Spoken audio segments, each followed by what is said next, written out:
என்னை ஆட்கொண்டவரும் நான் சேவிக்கிறவருமான ஆண்டவராகிய இயேசு கிறிஸ்துவின் நாமத்தினாலே அன்பின் நல்வாழ்த்துக்கள்.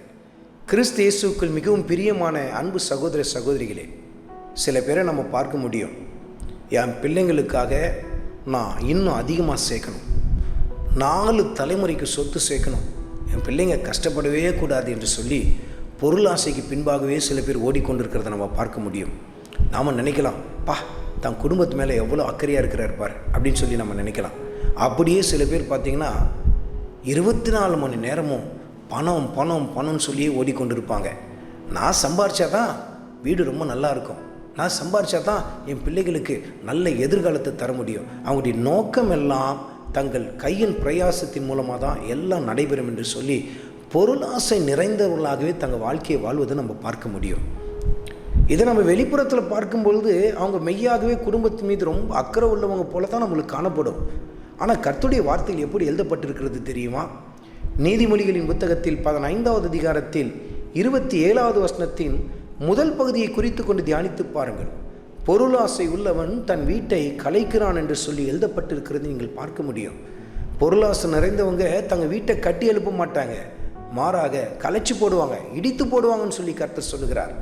அவங்க நினைக்கலாம், இப்படி சம்பாதிக்கிறதுனால தான் என் பிள்ளையை நான் இந்த இடத்துல படிக்க வச்சேன், இப்படி சம்பாதிக்கிறதுனால தான் இவ்வளோ சீர சிறப்புமாக நான் கல்யாணம் பண்ணி கொடுத்தேன். தங்கள் பொருளாசையை நியாயப்படுத்துவாங்க பாருங்கள். ஆனால் கர்த்தர் சொல்லுகிறார், அவர்கள் தங்கள் வீட்டை கட்டி எழுப்பவில்லை, மாறாக கலைத்து போடுகிறார்கள் என்று சொல்லி கர்த்தர் சொல்லுகிறார். ஏன் தெரியுமா? அழிந்து போகிற பொண்ணும் பொருளும் தான் அவங்க வாழ்க்கையில் மூச்சாய் காணப்படுகிறது பாருங்கள். அருமையான மகனே, அருமையான மகளே, நீ சேர்த்து வைக்கிற சொத்தானாலும், நீ சேர்த்து வைக்கிற சம்பத்தானாலும், நீ நினைக்கலாம் உன் குடும்பத்திற்கு ஒரு பெரிய பாதுகாப்பாக அது காணப்படும் என்று சொல்லி நினைக்கலாம். ஆனால் அவைகளெல்லாம் ஒன்றுக்கும் உதவாது பாருங்கள்.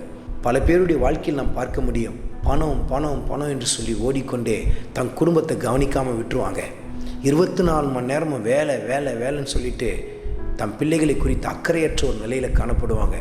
பின்பு பார்க்கும் பொழுது பிள்ளைகள் துன்மார்க்கமான வாழ்க்கை, அது மாத்திரமல்ல குடும்பத்தில் ஒரே கூச்சல், குழப்பம், சண்டை, சச்சரவுகள் என்று சொல்லி காணப்பட ஆரம்பிக்கிறதை நாம் பார்க்க முடியும்.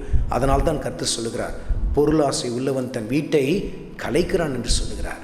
அருமையான மகனே, அருமையான மகளே, ஆண்டவர் இயேசு கிறிஸ்துவின் பிரசன்னத்தை தேடு. உன் குடும்பத்திற்கு சொத்துக்களையும் சுதந்திரங்களையும் அல்ல, மாறாக ஆண்டவர் இயேசு கிறிஸ்துவின் கிருபையை சேர்த்து வையுங்கள் என்று சொல்லி கர்த்தருடைய ஆவியானவர் உங்களோடு கூட இடைபடுகிறார். உங்கள் சந்ததிகள் தேவ கிருபையினால் நிரப்பப்படத்தக்கதாய் ஆண்டவர் இயேசு கிறிஸ்துவை உண்மையும் உத்தவமாய் தேட ஆரம்பியுங்கள். அவருடைய வார்த்தைக்கு கீழ்ப்படிய ஆரம்பியுங்கள். உங்கள் குடும்பத்திற்கு அழியாத தேவ கிருபையை நீங்கள் சேர்த்து வைக்க ஆரம்பிப்பீர்கள். ஆண்டவராகிய இயேசு கிறிஸ்துவின் கிருபை உங்கள் அனைவரோடும் கூட இருப்பதாக. ஆமென்.